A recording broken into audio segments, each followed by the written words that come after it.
A 22-year-old woman, Katie Shetler Gingerich, was found murdered in the most gruesome way imaginable. But who could have done such a horrific act in a place known for its deep faith and strong moral values? And more importantly, why? Katie Shetler Gingerich was a young Amish woman, newly married, and living a life deeply rooted in faith and tradition. She was known for her kindness, her devotion to her community, and her unwavering belief in simple living. For an outsider, the Amish way of life may seem strict. No electricity, no modern technology, and complete isolation from the world. But for Katie, it was home. Her marriage to 29-year-old Edward Gingerich, however, was not as peaceful as it seemed. Behind the closed doors of their modest Amish home, a dark storm was Jasmine Nicole Pace brewing, one that would soon lead to tragedy. On the morning of March 18, 1993, the Amish community woke up to the most horrifying crime it had ever witnessed. Katie was found dead in the kitchen of her home, her skull crushed, her body mutilated in ways that were beyond belief. It wasn't just murder, it was a crime of pure rage. And the most chilling part? The person responsible was none other than her husband, Edward Gingerich. As law enforcement officers and Amish elders pieced together the events of that tragic morning, a terrifying truth emerged. Edward Gingerich had been struggling with severe mental health issues for years. Schizophrenia had taken hold of him, leading him to believe that evil forces were controlling his wife. Despite previous warnings and signs of violent behavior, his condition had gone largely untreated due to the Amish community's reluctance to seek outside medical intervention. That fateful morning, his paranoia reached a breaking point, leading him to commit one of the most shocking murders in Amish history. Edward Gingerich was arrested and put on trial. His defense? Insanity. The jury was faced with a disturbing dilemma. Was this man a cold-blooded killer or a victim of his own tortured mind? Ultimately, he was found guilty of involuntary manslaughter and sentenced to time in a mental health facility rather than prison. A decision that sparked outrage among many who believed justice had not truly been served. The Amish live by a strict code of forgiveness, and while some members of the community tried to move forward, the scars of this tragedy ran deep. The murder of Katie Shetler Gingerich forced the Amish world to confront an uncomfortable reality. That mental illness, even in their isolated existence, was very real. Years later, Edward Gingerich took his own life, unable to escape the darkness that had consumed him. His death brought a tragic end to a story filled with horror, pain, and loss. What do you think? Was Edward Gingerich a victim of his own mind, or was justice too lenient? Let us know in the comments below. Jasmine Nicole Pace, a 22-year-old college student, was full of life. She had big dreams, a bright future, and a loving family who adored her. But one night, everything changed. She vanished without a trace, leaving behind a trail of chilling clues that led detectives down a dark and twisted path. What really happened to Jasmine? And who was behind her brutal murder? Stay with me till the end, because this case will leave you speechless. Jasmine was last seen on November 22nd, 2022. She had gone out that evening, texting her mother like she always did. But then, something strange happened. Her messages stopped making sense. It was as if someone else had taken control of her phone. Her family immediately knew something was wrong. Jasmine would never go silent like this. And when they traced her last known location, their worst fears started coming true. Her car was found abandoned in a parking lot, but Jasmine was nowhere to be seen. That's when investigators focused on one person, her boyfriend, Jason Cheneau. Jason had a past, a dark, violent history, and as detectives dug deeper, They uncovered security footage showing Jasmine entering his apartment that night. The problem? She was never seen leaving. Inside his home, police made a gruesome discovery. Blood. A lot of it. The walls, the floor, even the bathroom sink told a horrifying story. But there was one thing missing. Jasmine's body. Jason Cheneau was on the run. He had a head start, but detectives were closing in fast. Using cell phone data, they tracked his movements. He had driven to a remote location, deep in the woods. And that's when police found what they feared most. Jasmine's lifeless body, dumped in a secluded area. The autopsy revealed she had been stabbed multiple times. It was brutal. It was personal. Jason was arrested within days, but even in custody, he showed no remorse. He thought he could get away with it. In court, the evidence against Jason was overwhelming. The prosecution painted him as a possessive, jealous boyfriend who had snapped when Jasmine tried to leave him. The jury didn't take long to decide his fate. Guilty. He was sentenced to life in prison with no chance of parole. But for Jasmine's family, no sentence could ever bring her back. This case is a chilling reminder of how dangerous toxic relationships can be. Jasmine had her whole life ahead of her, but it was stolen by someone who claimed to love her. Let me know your thoughts on this case in the comments. And remember to stay safe. Dennis Wayne Brooks Jr., a 28-year-old hard-working man, had no enemies. Or so he thought. But one fateful night, he went missing. Days later, police uncovered a crime so chilling, so cruel, that it left even the most seasoned detectives shaken. Who wanted Dennis dead? And why? Stay with me till the end, because this case has an unexpected twist you won't see coming. Dennis was known for being kind, generous, and always looking out for his family. On the evening of August 13, 2019, he left his home in Alabama, telling his girlfriend he was meeting someone. But he never returned. At first, no one panicked. Maybe his phone had died. Maybe he got caught up in something. But when hours turned into an entire day, worry turned into fear. Then, something strange happened. Dennis's car was found, but not where it should have been. It was abandoned in a rural area, far from his usual routes. Something was definitely wrong. Days later, a horrifying discovery sent shockwaves through the community. In a heavily wooded area, officers found a shallow grave. Inside it, barely recognizable, was the lifeless body of Dennis Wayne Brooks Jr. His injuries told a brutal story. He had been tortured before being executed. It was personal. It was ruthless. The police now had a body, but one question remained. Who did this, and why? Detectives retraced Dennis's last steps, uncovering a name that sent chills down their spines. Brandon Stokes. Brandon wasn't just anyone. He was someone Dennis considered a friend. But this so-called friend had a dark side, a side no one saw coming.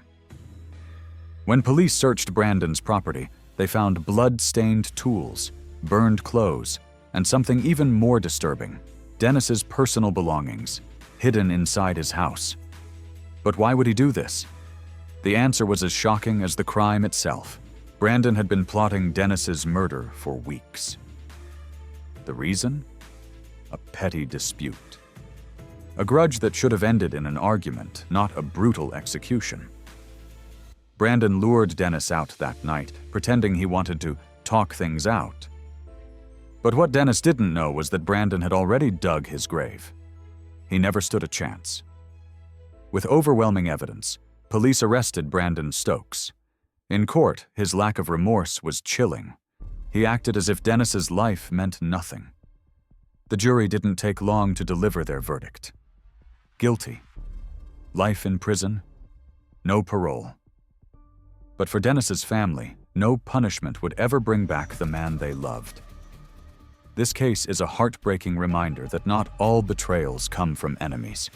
Sometimes, they come from the people you trust the most. Dennis Wayne Brooks Jr. had no idea that his so-called friend was secretly planning his murder.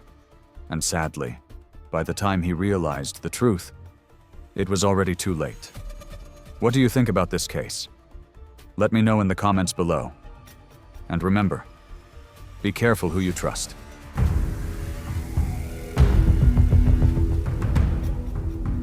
Mary Tracy was born on June 7, 1983, in a small, tight-knit town in Kansas. Raised by her loving parents, Claire and Robert Tracy, she demonstrated a remarkable sense of empathy and dedication from an early age.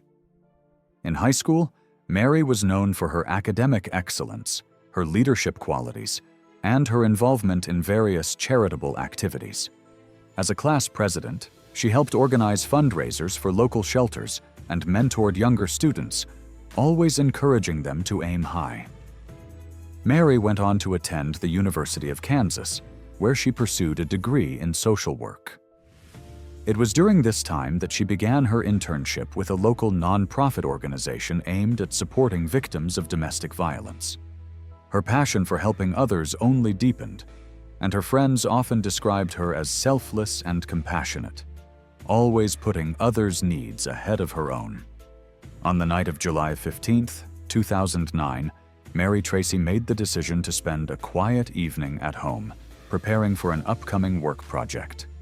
Little did she know that her routine choice would lead to an unimaginable tragedy. Around midnight, Mary's life was abruptly interrupted when 30-year-old Richard Carlson and his accomplice, 19-year-old Peter Rogers, targeted her home. Both men had criminal backgrounds and were on probation for previous offenses. But that night, they decided to rob Mary in what they thought would be an easy crime. Carlson and Rogers, having scoped out the neighborhood, broke into Mary's house while she was alone. After a violent confrontation, Mary was shot multiple times. Despite the horrific nature of the crime, investigators later learned that Mary tried to defend herself, even attempting to escape. The men then fled the scene, leaving her bleeding and unconscious. The police response was immediate. They scoured the crime scene for evidence, focusing on the footprints left behind and the shell casings found near the house. Witnesses came forward with reports of 2 suspicious men seen in the area earlier that evening. Through security footage from nearby businesses, investigators were able to identify Carlson and Rogers as the prime suspects. A few days later, Carlson was apprehended after attempting to flee the state, while Rogers was arrested after an anonymous tip led to his capture. Both men were charged with first-degree murder, burglary, and robbery. Mary's murder left an indelible mark on her family and the entire community. Her funeral was attended by hundreds of people who came to honor her life and remember the warmth she brought to those around her. In the wake of the tragedy, the town rallied together to support Mary's family, raising funds for the victims of violent crime in her name. Mary's family established the Mary Tracy Foundation, which focuses on helping victims of domestic violence and providing support for at-risk youth in her memory. Her spirit of giving and helping others' lives on through this organization, which continues to assist countless individuals each year.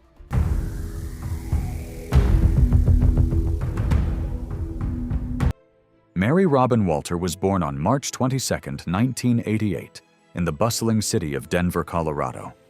Growing up, she was the apple of her parents' eye, John and Linda Walter. From a young age, Mary demonstrated remarkable intelligence, creativity, and a zest for life.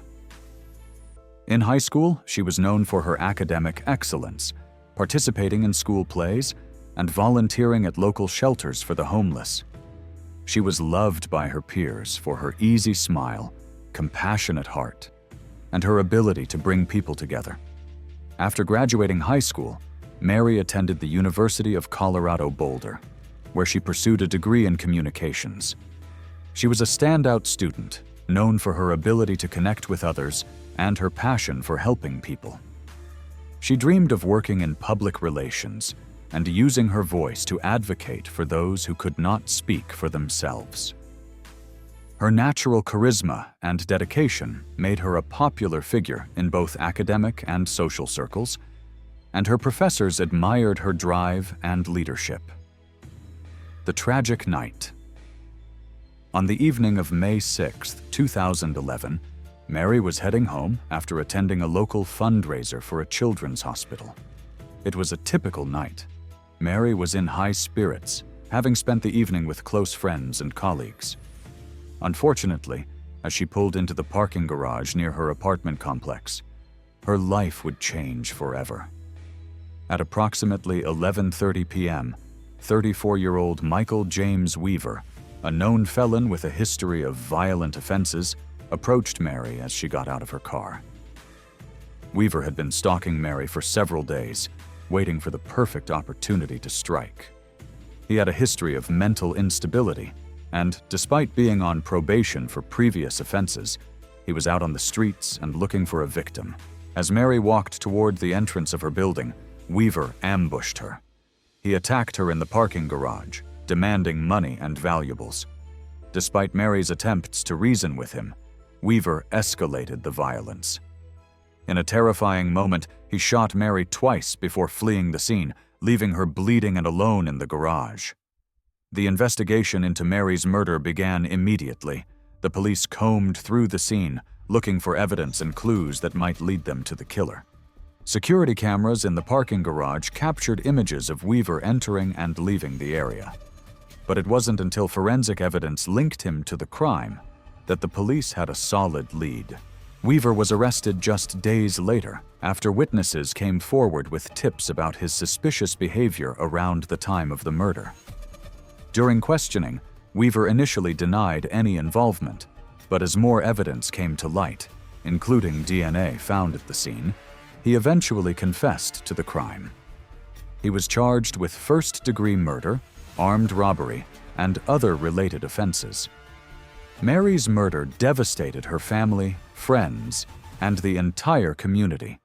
Her parents, though deeply shaken, worked with local organizations to raise awareness about violence against women and to help support the victims of violent crimes. A memorial service was held in Mary's honor, attended by hundreds of people whose lives she had touched. The event highlighted her many accomplishments and the positive impact she had on her community. In honor of Mary's memory, her family created the Mary Robin Walter Foundation, which aims to provide support for young women pursuing careers in public relations, communications, and social advocacy. The foundation also provides scholarships for students in need, helping to carry on Mary's passion for helping others. The tragic murder of Mary Robin Walter serves as a reminder of the violence that can exist in the world, but also the resilience and strength of those left behind. While her life was taken far too soon, the work her family and friends have done in her name continues to support those in need and keeps her legacy alive.